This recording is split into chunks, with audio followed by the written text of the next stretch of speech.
Exercise 1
आज student कम क्यों है?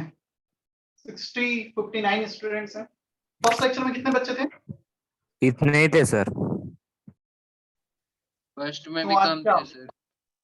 क्यों आज क्या हो गया? कम बच्चे क्यों हैं?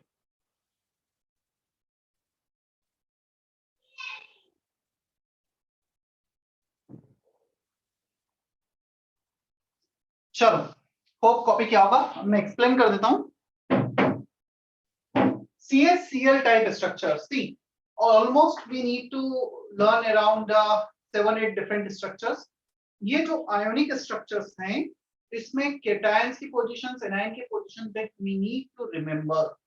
सिर्फ हम पोजीशन रिमेंबर कर याद कर लेंगे ना, मेमोराइज कर लेंगे, बचा हुआ पार्ट इजीली हम रिलेट कर पाएंगे logically. But first position that you have to memorise. तो यार मतलब इसके पीछे कोई मैं लॉजिक नहीं दे सकता हूँ। They are the factual things based on observation जो नेचर में मिलता है, उसे हम बता रहे हैं कि ये पोजीशन। अब क्वेश्चन आता है CHCl FCC में क्यों नहीं होता? वो जैसा नेचर में एग्जिस्ट करता है वैसा हम पढ़ रहे हैं।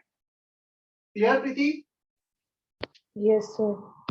Cl minus placed in simple cubic lattice point at corners only. Cs plus placed in cubic void at the center of the cube or at the center of body diagonal, ऐसा बोल सकते हैं हम इसे।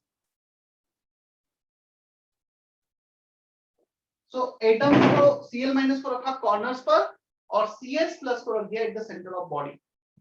NaCl में chloride ion थे हमारे corner और FCC lattice पॉइंट्स पर, और केटायंस था हमारा ऑक्टाहेड्रल वॉइड्स में एज के सेंटर और बॉडी के सेंटर। ठीक है, चलो अब ये एटम इसके कांटेक्ट में, ये एटम इसके कांटेक्ट में। आयोनिक कंपाउंड्स में एनायन एनायन कांटेक्ट मे और may not be there, cation cation contact may और may not be there, but anion is always in contact with cation, cation is always in contact with anion. So √3a body diagonal का distance equal to 2r, r of what? Anion plus 2 times of cation plus further anion. तो 2 radius anion के और 2 radius cation. √3 equal to this. Last time हमने edge length पे ऐसा किया था क्योंकि जो एनायंस केटायंस थे वो एज लेंथ के अलोंग कांटेक्ट में थे। क्या हमें बी पॉइंट समझ में आता है? Yes sir. इतना समझ में आएगा कि ये कांटेक्ट में होंगे। और वो basic logic, all ionic compounds cations and anions are in contact with one another, there will not be 99% cases में we won't have contact of cation cation anion। अब आ जाओ रेडियस रेशियो। कोऑर्डिनेशन नंबर 8 है, coordination number 8 के लिए radius ratio में पता है, we have the complete table 0.73 to 0.8 0.73 to 1। तो आइडियल स्ट्रक्चर के लिए 0.72 ले लिया। ये तो मुझसे CHCl का एग्जैक्टली रेडियस रेशियो पूछोगे ना, तो CHCl का exact radius ratio caesium chloride का, ये तो मैंने टाइप पूरा उस टाइप का एक्सप्लेनेशन दिया है, इसका होता है 0.93। क्लियर? और आइडियल के लिए हमने लिखा है, इसलिए मैंने यहाँ पे CHCl माइनस की जगह केटायन एनायन का साइन बना दिया। ठीक है उतना?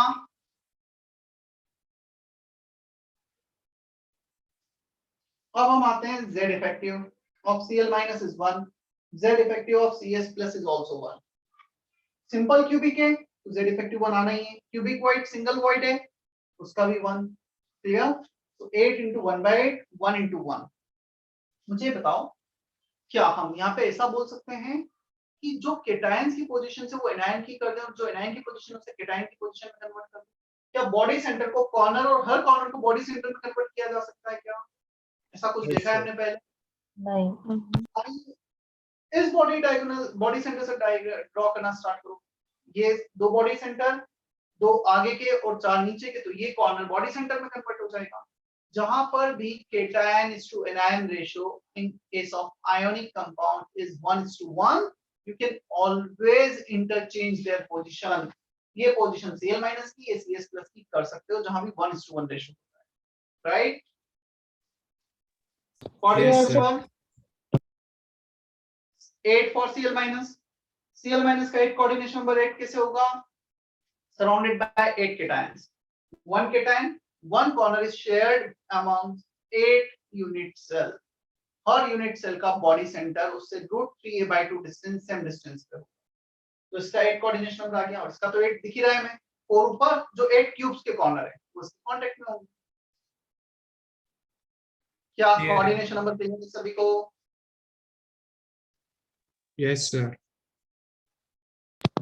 सर अगर हम कॉर्नर्स को सेंटर में कन्वर्ट करेंगे तो फिर वो तो स्ट्रक्चर ही चेंज हो जाएगा। नहीं होगा, उसको एक्चुअली लाइन जो तुमने ड्रॉ की है, तुम लाइन यहां से ड्रॉ करना स्टार्ट कर दो। ये बॉडी सेंटर, ये आगे वाला बॉडी सेंटर, ये पूरा एक स्क्वायर बन गया, ऐसे नीचे वाले बॉडी सेंटर पूरा एक क्यूब और बन जाएगा। CS प्लस तो कॉर्नर्स पे आ गया ना।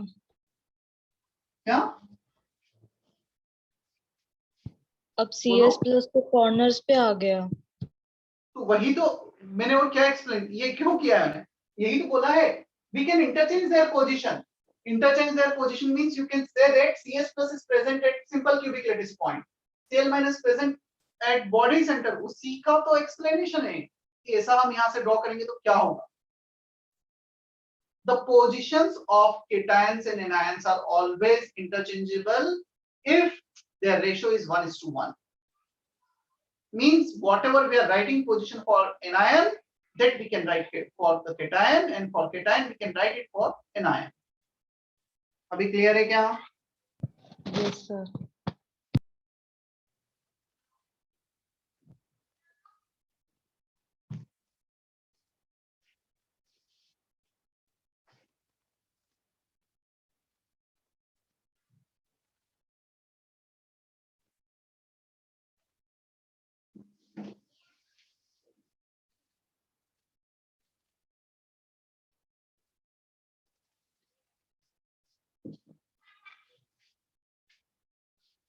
Density Z into molar mass of CaCl upon Na into A cube, Z is 1. क्या इसके अलावा और भी कोई डिटेल्स लिखी थी क्या हमने लास्ट केस में? एग्जांपल्स लिखे होंगे, राइट? Yes sir.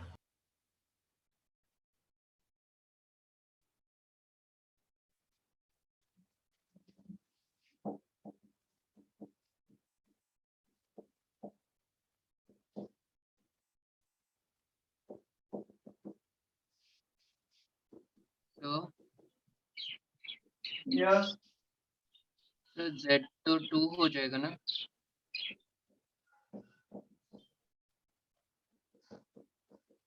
टू हो जाएगा Z, मतलब दो CaCl होंगे, दो CS और दो Cl। कितने Cl है कितने CS हैं? 1 1। तो CaCl कितने हो गए? हाँ सर अब क्लियर है। यहाँ पे इसलिए मैंने स्पेसिफाइड किया ना मोलर मास ऑफ CaCl। तो CaCl एज अ होल एक फॉर्मूला यूनिट हम होल्ड कर रहे हैं। यस, सर हमें कैसे पता चलेगा कि स्ट्रक्चर NaCl टाइप है या फिर CaCl टाइप है? क्वेश्चन तुम्हारा थोड़ा सा और स्पेसिफिक पूछो, शायद तुम ये क्वेश्चन पूछना चाहते हो sir if something is given in the question in exam, तो लाइक हमें कैसे पता चलेगा कि ये स्ट्रक्चर यूज करना है वो करना है? ये तो दो बताए, अभी तो 6 और बचे हैं, 8 स्ट्रक्चर है। तो क्वेश्चन ये भी हो सकता है कि 8 में से हमें कैसे पता चलेगा? नो डाउट यदि वो कुछ पूछना चाहेंगे तो तुम्हें स्ट्रक्चर बताएंगे पहले कि कौन सा स्ट्रक्चर है, फिर तुम्हें उस स्ट्रक्चर की डिटेलिंग पता होनी चाहिए। थोड़ा सा वेट करो, हम क्वेश्चंस करेंगे तो पता चलेगा। मतलब यदि मुझे एक रैंडम सा स्ट्रक्चर दिया गया और मुझे यही नहीं पता वो कौन सा है, तो मैं कैलकुलेशन आगे परफॉर्म ही नहीं कर सकता। कुछ एग्जांपल्स हमने लिखे हैं, वो जो तुम्हें ध्यान रखने हैं। क्लियर है सर।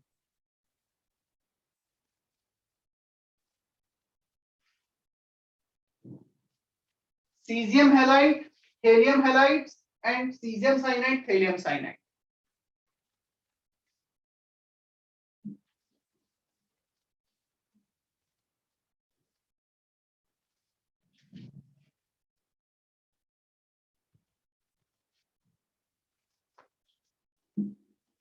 जीओसी रिवीजन कंप्लीट हो गया है, चल रहा है? चल रहा है सर। अच्छा चल रहा है।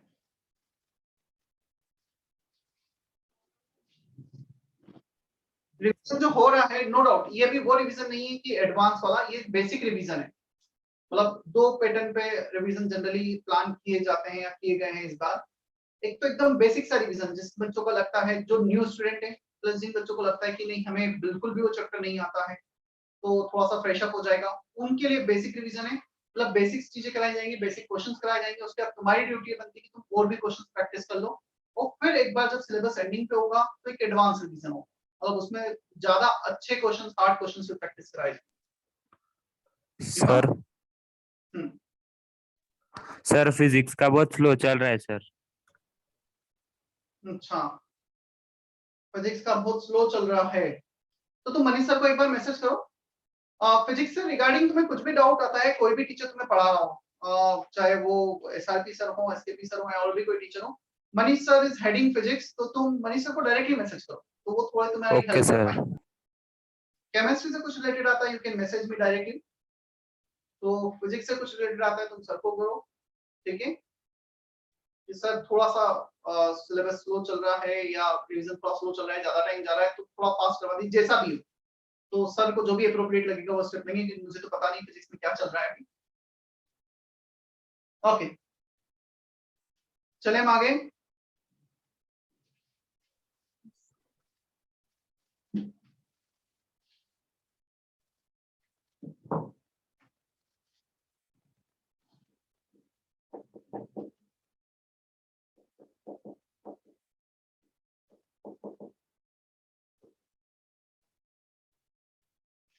फ्लोराइड टाइप स्ट्रक्चर, इसे CaF2 Ab2 टाइप भी कहा जाता है। 1 केटायन 2 एनायन, केटायन की वैलेंसी +2, एनायन की वैलेंसी -1, तो +2 -1 ऐसा कुछ होगा, ठीक है।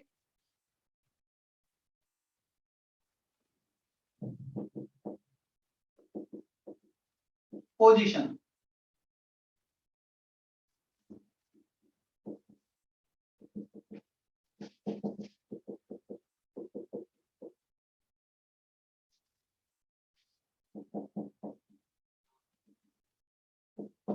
ये बताओ क्या यहां पर एनायंस केटायन से डबल है, 2 टाइम्स है? Yes, sir. Yes sir. If you put cations in abscissa lattice point, कौन सी पोजीशन होगी, सिमिलर पोजीशन होगी, सिमेट्रिकल होगी, जिनका नंबर डबल्स होता है? कौन सी पोजीशन का नंबर डबल होगा? हम कहां पे रखें एनायन को? Tetrahedral voids. In all tetrahedral voids. Tetrahedral voids double होती है, एनायंस डबल है, तो उनको टेट्राहेड्रल वॉइड्स में रख दो। No doubt, we used to keep cations in voids because the size of void is small. यहाँ पे anion void में आ गया, ठीक है? क्योंकि अब anion void में आ गया तो होगा क्या, वो void का साइज बड़ा हो जाएगा, cation का जो पोजीशन से जो हमने एक्सपेक्ट किया था थोड़ा डिस्टर्ब हो जाएगा। नो, तो कोई प्रॉब्लम नहीं उसमें, बट हमें उन पोजीशंस पे रखना है। हम ये बोल सकते हैं पहले हमने anion को पोजीशन पे रख दिया टेट्राहेड्रल वॉइड में, उसके बाद हमने cations को अरेंज कर दिया। साइज में भी डिफरेंट, द रेशियो में भी डिफरेंट, और इवन रेडियस रेशियो वाले टेबल में हमने लिखा है क्या है, there are lot of exception to this table. ये स्टेटमेंट लिखा है, नहीं लिखा है? यस लिखे हैं सर। लिखा है सर।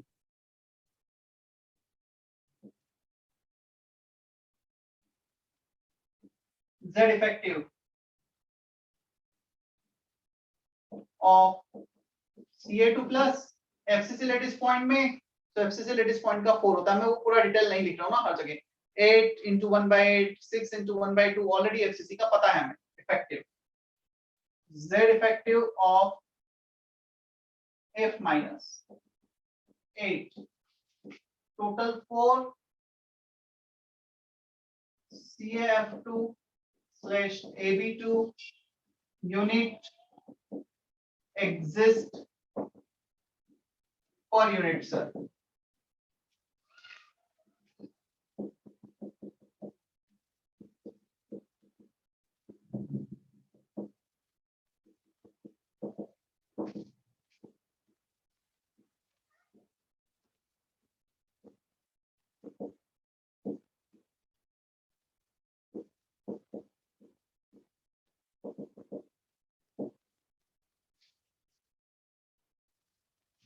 क्या हमने ये वाला फॉर्मूला भी लिखा है?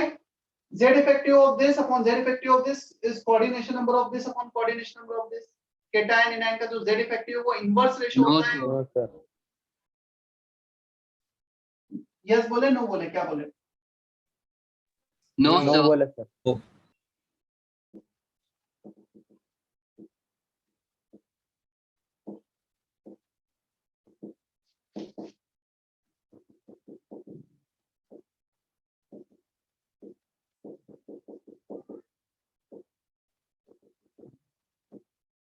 This formula is valid for all ionic compound.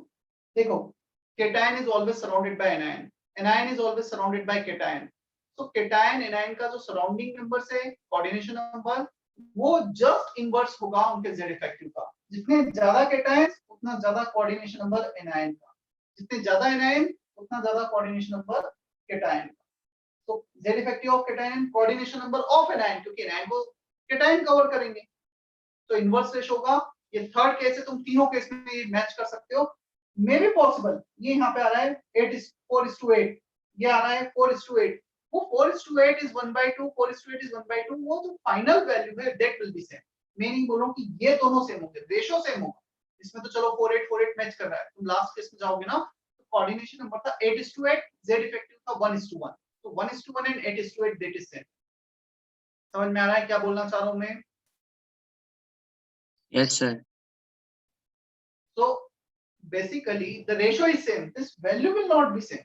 ये 4 है तो ये 4 होगा, ऐसा नहीं है ना, क्योंकि लास्ट केस में Z इफेक्टिव 1 भी आया था, वहां पे कोऑर्डिनेशन नंबर 8 था. उसके पहले Z इफेक्टिव आया था 4 और कोऑर्डिनेशन नंबर था 6. तो वो चीजें चेंज हो सकती हैं, but the ratio will remain same. और क्या था इसमें, क्या लिखा था हमने? Radius ratio.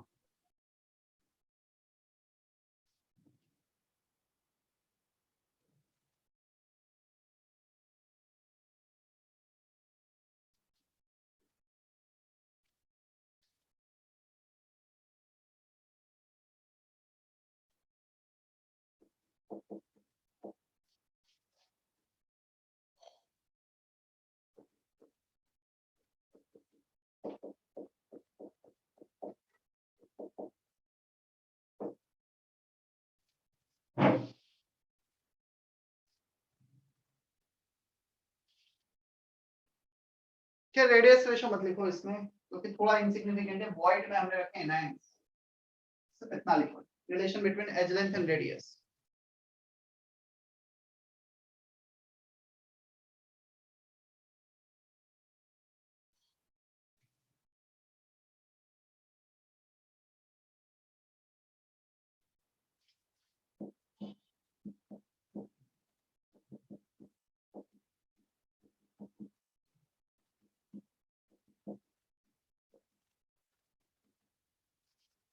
Some examples.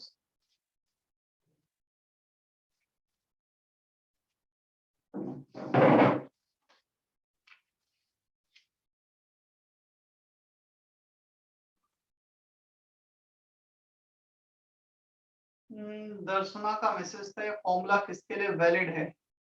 दर्शना कौन सा फॉर्मूला है? Z इफेक्टिव वाला फॉर्मूला, रेशो वाला? सभी के लिए, फॉर ऑल आयोनिक कंपाउंड्स. लिखो, लिख लो चाहो तो. फॉर ऑल आयोनिक कंपाउंड जो नेचर में एग्जिस्ट करते हैं.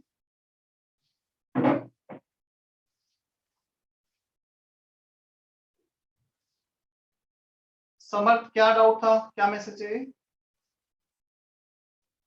सर वो अनायन की पोजीशन एक बार फिर से समझाइए. पोजीशन वाला starting first point. Yes sir. First point के लिए मैंने वैसे तुम्हें बताया था, the position that I can not derive और I can not explain. Positions ध्यान रखना है हमें, मतलब मैंने शायद स्टार्ट भी इनसे किया था. तो पोजीशंस होती है ना, उन्हें मेमोराइज करना होगा, पहला point.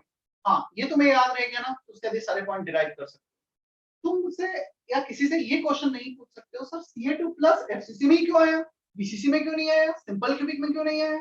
that I cannot explain. This is a factual based, observation based जो नेचर में एग्जिस्ट कर रहा है.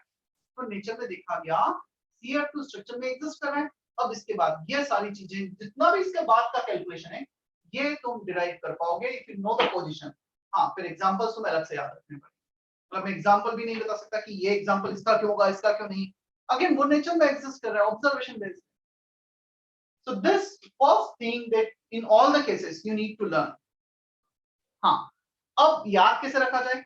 CF2 दो एनायन एक केटायन। हाँ, डबल क्या होता है? Tetrahedral void. चलो उसको टेट्राहेड्रल वॉइड में रख देते हैं।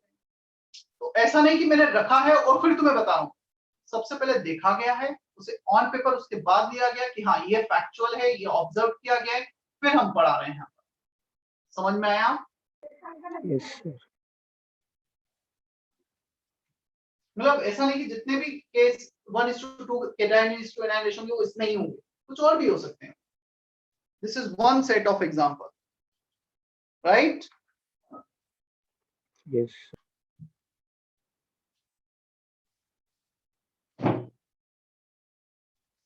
आई थिंक ये वाला पार्ट समझ में आया सभी को। √3a/4। क्या टेट्राहेड्रल वॉइड का जो डिस्टेंस है कॉर्नर से वो √3a/4 पर होता है? यही डिस्टेंस होता है जहां पे हमने एनायन को रखा है। हाँ। सो √3a/4 कॉर्नर पर केटायन, बॉडी डायगोनल के अलोंग गए 1/4 डिस्टेंस पे तो एनायन, दोनों का रेडियस को ऐड कर।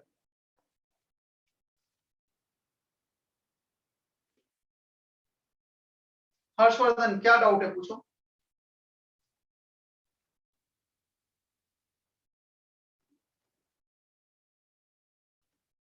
हर्षवर्धन मुझे नहीं समझ में एग्जैक्टली, बिना किसी रीजन के तो एग्जिस्ट नहीं करता है ना, रीजन क्या होगा?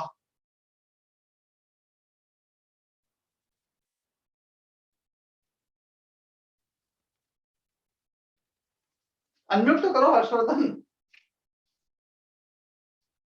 सर आपने बोला कि मतलब ऑब्जर्वेशन बेस्ड है, लेकिन कुछ तो रीजन होगा उनके पोजीशंस का। तो देखो रीजन होगा मतलब मैं थोड़ा सा और बताता हूँ फिर तुम्हारे पॉइंट पे आता हूँ। In this heading specially in case of ionic compound हमें करना क्या है, नेचर एग्जैक्टली बताता हूँ क्या हम कर रहे हैं वो नहीं। हम बेसिकली क्या हमारे सिलेबस में क्या हमें पढ़ना है, टोटल 8 या 10 टाइप के स्ट्रक्चर होते हैं आयोनिक कंपाउंड में मेनली, ऐसे तो और भी बहुत सारे हो सकते हैं। मेनली 8 या 10 टाइप के स्ट्रक्चर होते हैं जो नेचर में एग्जिस्ट करते हैं। हमने एक टाइप का स्ट्रक्चर देखा, उसमें एनायन पोजीशन, एनायन की पोजीशन थी एफसीसी लैटिस पॉइंट, केटायन थे सारे ऑक्टाइडल वॉइड, उसे हमने बोल दिया NaCl टाइप, क्योंकि NaCl सबसे कॉमन सब्सटेंस है जो हम यूज करते हैं और NaCl के से बहुत सारे एग्जांपल हो सकते हैं।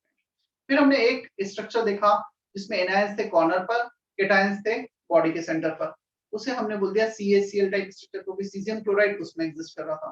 फिर हमने एक और ऑब्जर्वेशन लिया, केटायंस थे एफसीसी लैटिस पॉइंट पर, एनायंस थे सारे के सारे टेट्राहेड्रल वॉइड में, और उसका वन ऑफ द एग्जांपल है CF2, काफी कॉमन एग्जांपल है, CF2 टाइप बोल दिया हमने इसे। तो हम एग्जैक्टली इस चैप्टर में इस पार्ट में क्या कर रहे हैं, जो नेचर में एग्जिस्ट कर रहा है उसकी स्टडी कर रहे हैं। तो नेचर में एक स्ट्रक्चर ऐसा एग्जिस्ट कर रहा है जिन पे ये पोजीशन है तो उनका ये नाम दिया। Got it? क्या किस वे में हम आगे बढ़ रहे हैं, इतना समझ में आया? अब यदि तुम्हारा क्वेश्चन है कि ये यहाँ पे क्यों एग्जिस्ट कर रहा है, इसका क्या रीजन है, तो उसका रीजन कोई भी कहां पे क्यों एग्जिस्ट कर रहा है नेचर में, उसका एक सिंपल सा रीजन मैं ये दे सकता हूं, because that type of structure is more stable. अब उसकी स्टेबिलिटी क्यों ज्यादा है, उसके भी हम डेप्थ में जा सकते हैं, मतलब हम डेफिनेटली इसकी स्टडी कर सकते हैं कि ये यहाँ पे क्यों एग्जिस्ट कर रहा है, यहाँ पे क्यों नहीं कर रहा है। तो ये इसकी स्टडी की जा सकती है, यहाँ पे वो कम स्टेबल है, वहां पे ज्यादा स्टेबल है, उसका एक्सप्लेनेशन डिटेलिंग सब कुछ की जा सकती है। मतलब तुम डेफिनेटली मुझसे क्वेश्चन पूछ सकते हो, मैंने बोला दो पार्टिकल है वो ऐसे एग्जिस्ट कर रहे हैं, क्लियर सर, ये यहाँ पे क्यों एग्जिस्ट नहीं कर रहा है, तो उसका हम डिटेल में जाकर बता सकते हैं यहाँ पे क्यों स्टेबल नहीं। बट अभी हमारा मेन टारगेट ये नहीं है कि वो क्यों यही फॉर्म क्यों स्टेबल है, क्योंकि उसके डिटेल में जाएंगे तो शायद सॉलिड स्टेट में हमारा पूरा 1 साल भी लग सकता है यदि इतना एक एक चीजें को जाएंगे तो उनकी स्टडी, फिर उनका इनका जो पोजीशन है, जर्मन एंड डेविशन एक्सपेरिमेंट होता है जिसमें एक्सरे के थ्रू उनकी पोजीशन को डिटरमाइन किया जाता है कैटायन एनायंस की, मतलब बहुत डिटेलिंग में जा सकते हैं। बट हमारे काम का क्या है, जो नेचर में भी एग्जिस्ट कर रहा है उसकी स्टडी करना। केमिस्ट्री में बहुत सारा पार्ट ऐसा है जो फैक्चुअल बेस्ड है। अब जैसे तुम मुझसे ये पूछ सकते हो सर N2 and H2 मिलकर N2H4 बना रहे हैं एक पर्टिकुलर टेम्परेचर पर, दूसरे पर्टिकुलर टेम्परेचर पे NH3 बना रहे हैं, तो बेसिकली इस टेम्परेचर पे ये क्यों बन रहा है, इस टेम्परेचर पे ये क्यों बन रहा है, उसके बजाय अभी केमिस्ट्री में हमारे काम का ये इस टेम्परेचर पे बनता है, ये फैक्ट है, ये हमें याद रखना है। एक्सप्लेनेशन हर चीज का हो सकता है, रीजन हर चीज का हो सकता है। Yes, we can't have mathematical proof of this, यही क्यों बन रहा है, इसका मैथमेटिकल प्रूफ क्या है वो मैं नहीं दे सकता हूँ, एक्सप्लेनेशन में दे सकता हूँ। उस टेम्परेचर पे delta G gives free energy change इसके लिए ज्यादा नेगेटिव होगा इसके कंपैरिजन में, ये बन रहा हो। ये मतलब एक्सप्लेनेशन, रीजन, मैथमेटिकली उसके वैल्यूज से वैल्यू डिराइव करके रीजन दिया जा सकता है। बट हमारे काम का क्या है ज्यादा, कि कौन से टेम्परेचर पे क्या प्रोडक्ट बन रहा है, क्लियर, किस कंडीशन पे वो बन रहा है, उसका डेल्टा जी कितना है वो भी आ सकता है, बट हमें अभी याद नहीं रखना है, वो फिर थर्मोडायनेमिक्स से रिलेटेड होगा। फिर हमें डेल्टा जी दे दिया and then find the delta G, on the basis of delta G can you predict the product, तो फिर वो हम कर सकते हैं। इज इट ओके और नॉट? Yes sir. चलो, डेंसिटी सिमिलर फॉर्मूले में नहीं लिख रहा हूं, z को 4 लिख देना बस। क्यूबिक सिस्टम में डेंसिटी का same formula z into m upon na into a। मैंने गलत रब कर दिया वैसे, क्योंकि इसके बाद जो सेकंड नेक्स्ट स्ट्रक्चर है इसी का जस्ट सिमिलर है।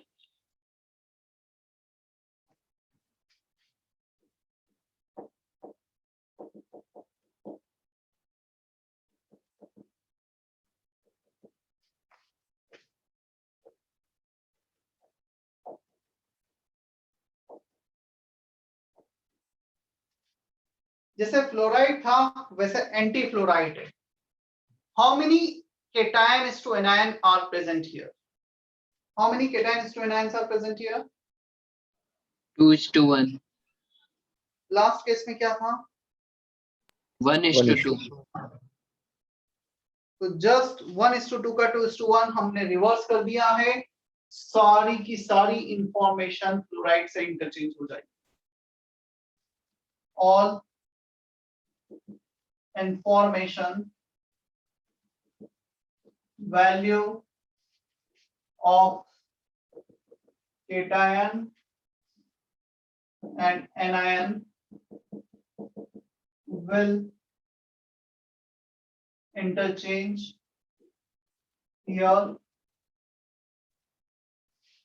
in comparison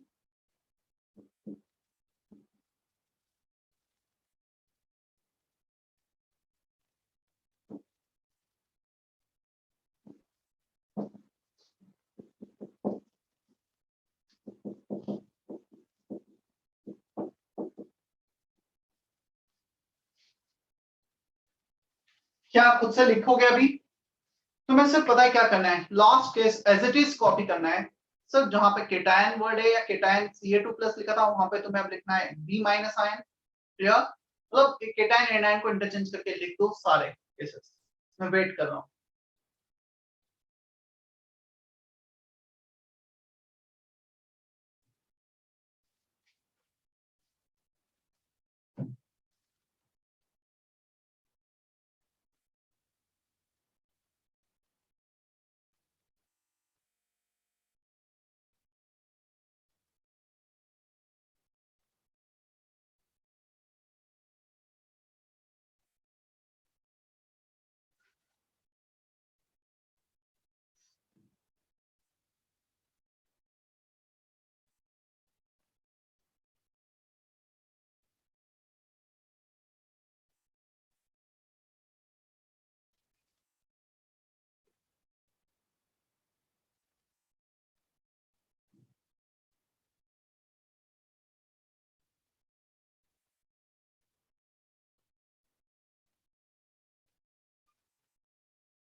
हो गया, लिख लिया ये सभी ने?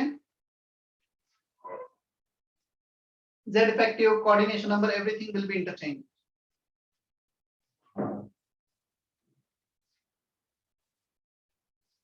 एग्जाम्पल में Na2 तो लिखा ही है, Li2O लिख सकते हो एग्जाम्पल।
कॉपी कर लिया है? Sir 1 minute.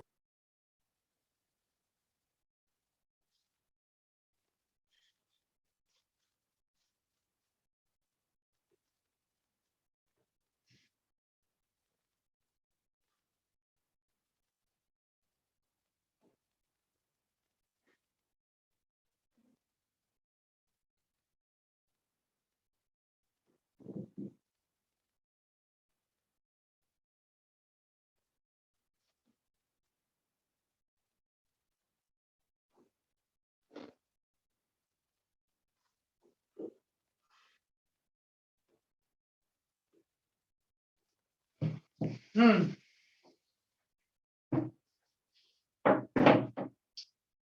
इसमें एक और ये वाला पॉइंट ले गया था √3 equal to √3 by 4 equal to cation plus anion का रेडियस। टेट्राहेड्रल वॉइड में अगेन पोजीशंस हमें ध्यान रखना है। Placed in FCC lattice point, placed in alternate tetrahedral void. Total 8 voids हैं, 8 में से 4 वॉइड्स में एटम्स। या 1:1 रेशो है। वॉइड डबल होती है, हमने हाफ ऑफ द वॉइड में रखा है। Z effective for both 4 and 4, FCC का तो 4 आना ही है। टेट्राहेड्रल वॉइड का होता है 8, but we have to put all the cations in alternate tetrahedral void, तो 8 की जगह 4 हो गया। क्लियर? कोऑर्डिनेशन नंबर, अच्छा मैंने लास्ट केस में भी क्लोराइड एंटी फ्लोराइड में कोऑर्डिनेशन नंबर को एक्सप्लेन नहीं किया था। कोऑर्डिनेशन नंबर फॉर सीएफ यदि हम इसकी बात करें तो इसका कोऑर्डिनेशन नंबर 8 था, इसका 4 था, राइट? और इसमें जस्ट अपोजिट हो गया होगा। मैं ये भी एक्सप्लेन कर देता हूँ क्यों 8 और क्यों 4 था। F minus is present in tetrahedral void. The term tetrahedral void is defined in this manner: void between 4 atoms. ये तो 4 एटम्स के बीच में जो void है उसमें रखा गया है, तो इसका तो कोऑर्डिनेशन नंबर 4 आएगा ही, कुछ सोचना ही नहीं है। इसका 8 कैसे आएगा? Anions are placed in all tetrahedral void. So cation, one cation which present at the corner that is surrounded by 8 tetrahedral voids. कौन-कौन से tetrahedral voids होंगे? हर क्यूब जिससे वो कनेक्टेड है, जो शेयर कर रहे हैं उस एटम को, कॉर्नर एटम को, हर वो 8 क्यूब्स उसका बॉडी डायगोनल के अलोंग √3a/4 डिस्टेंस। तो एक कॉर्नर फोल्ड करो, एक क्यूब ए, दूसरा फ्रंट में, तीसरा इस साइड, 4 इस साइड और 4 ऊपर की तरफ। तो हर कॉर्नर 8 क्यूब में शेयर हो रहा है, 8 यूनिट सेल में शेयर हो रहा है, हर किसी यूनिट सेल के बॉडी डायगोनल के अलोंग √3a/4 डिस्टेंस पर। तो इसका 8 होगा। corner position is surrounded by 8 tetrahedral void, clear? And tetrahedral void is surrounded by 4 atoms. तो इसका कोऑर्डिनेशन 4, इसका 8। यहाँ पर भी अल्टरनेट टेट्राहेड्रल वॉइड में थी, सारे टेट्राहेड्रल वॉइड में होता तो यही सिमिलर स्ट्रक्चर होता था। अल्टरनेट में है इसलिए जो कॉर्नर एटम है, जो एफसीसी लैटिस पॉइंट पे एटम्स हैं, उनका होना चाहिए था 8, बट आधे पर ही केटायंस है, इसलिए 4:4 हो गया।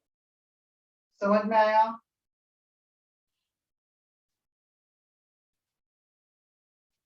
Is that okay or not? Amog, Ajinkya, Harshita, Yes, sir. Lakshmi, Parth, Pranav, Yes, sir. Krish, So, clear है इतना? excuse me, sir. Yes, बोलो। सर इसके जो एग्जांपल है कॉपर क्लोराइड, कॉपर ब्रोमाइड, वो फर्स्ट 2 एग्जांपल में भी जा सकते थे ना सर? जा सकते थे, बिल्कुल जा सकते थे, बट अगेन ये वही क्वेश्चन हुआ, सर ZnS में सल्फाइड ऑक्टाइडल वॉइड में भी तो जा सकते थे, ये बॉडी सेंटर में भी तो जा सकते थे। तो ये मैं ZnS टाइप लिखूं या CuCl टाइप लिखूं, CuBr टाइप लिखूं, सब एक ही बात होगी। मतलब तुम ये क्वेश्चन का आंसर, मतलब मैं ये एकदम नहीं दे पाऊंगा कि क्यों ये इसमें है, मतलब दे सकते हैं, उसका भी रीजन दिया जा सकता है, एक्सप्लेनेशन दिया जा सकता है, जैसा भी वो मैंने पूरा डिस्कस किया था 10 minute, right? Okay first sir. Position, second examples, ये तुम्हें याद रखना है, ये 2 चीज, बाकी लॉजिकली सब रिलेटेड कर सकते हो।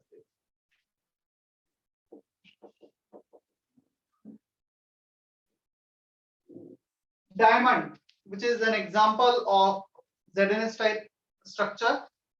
अब डायमंड तो सर एक एलिमेंट है, हाँ तो हम आयोनिक कंपाउंड की बात कर रहे हैं, तो इसमें केटायन क्या, एनायन क्या?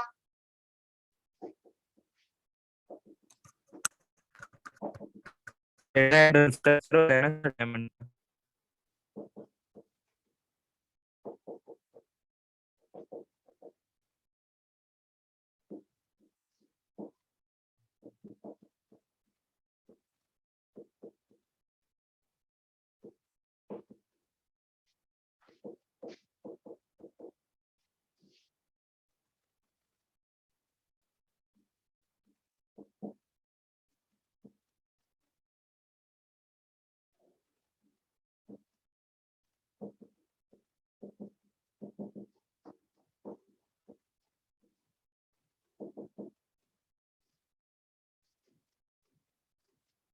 सल्फाइड और Zn2 प्लस दोनों की जगह कार्बन रख दो, कार्बन को एक्सिस लैटिस पॉइंट पे रख दो, कार्बन को अल्टरनेट टेट्राहेड्रल वॉइड्स में। सो यहाँ पर carbon is going to replace both cations and anions, right, दोनों को ही रिप्लेस करेगा। तो इसका Z इफेक्टिव था 4, इसका था 4, दोनों जगह कार्बन आ गए, 4 + 4 अब 8 हो जाएगा। बाकी सारे टर्म्स सेम रहेंगे। यहाँ पे केटायन एनायन दोनों कार्बन है, तो 2 times of r √3/4 √3/4 = 2 times of radius of atom. क्या क्लियर है डायमंड का स्ट्रक्चर?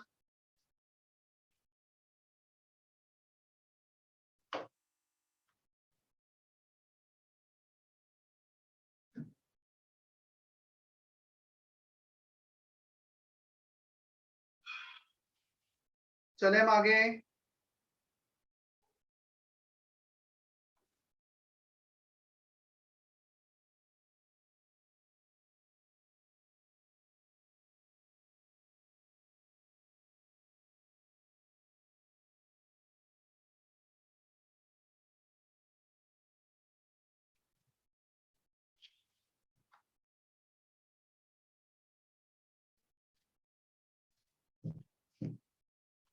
कॉपी कर लिया है सभी ने? Yes sir. Yes sir.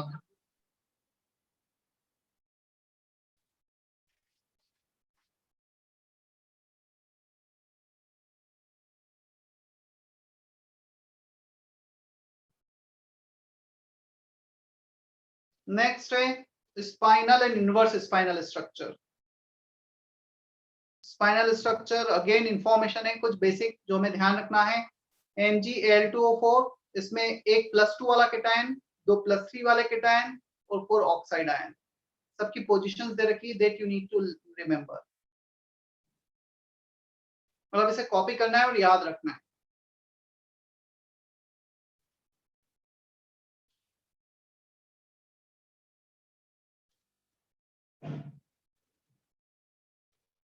ये स्पाइनल है ना, इनवर्स स्पाइनल इसके बाद आ रहा है।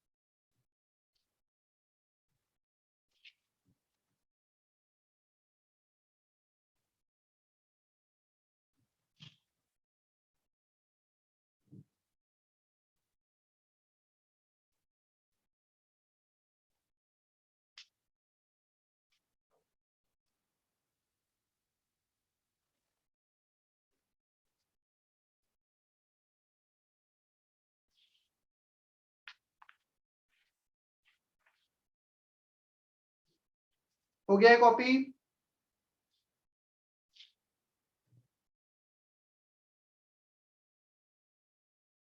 साइमा कॉपी कर लिया है? हाँ सर। No sir.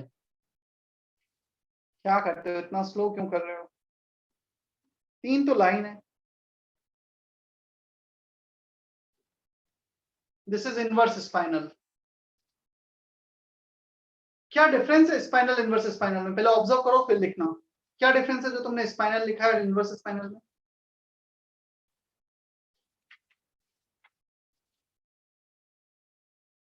क्या फॉर्मूला दोनों का सेम है? हाँ। पोजीशन अलग है। पोजीशंस। क्या +2 वाले आयन की पोजीशन भी सेम है? +2 हाँ। 1/8 ऑफ द टेट्राहेड्रल वॉइड, वो भी 1/8 ऑफ द टेट्राहेड्रल वॉइड था। +3 के 2 एटम हैं, 1 atom is placed in octahedral void, 1 atom is placed in tetrahedral void in case of inverse spinal। और स्पाइनल में दोनों ही एटम बेसिकली ऑक्टाहेड्रल वॉइड्स में place थे।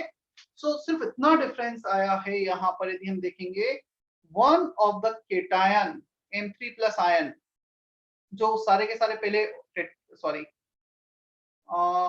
के सारे पहले ऑक्टाहेड्रल वॉइड्स में थे, half of the octahedral voids में थे, अब वो एक एटम उठकर चला गया टेट्राहेड्रल वॉइड। सिर्फ एक एटम की पोजीशन चेंज की inverse spinal. Is that okay? पहले लिखा था half of the octahedral void, कैसा ही कुछ लिखा था क्या? केटायन +3 वाले केटायन की पोजीशन में।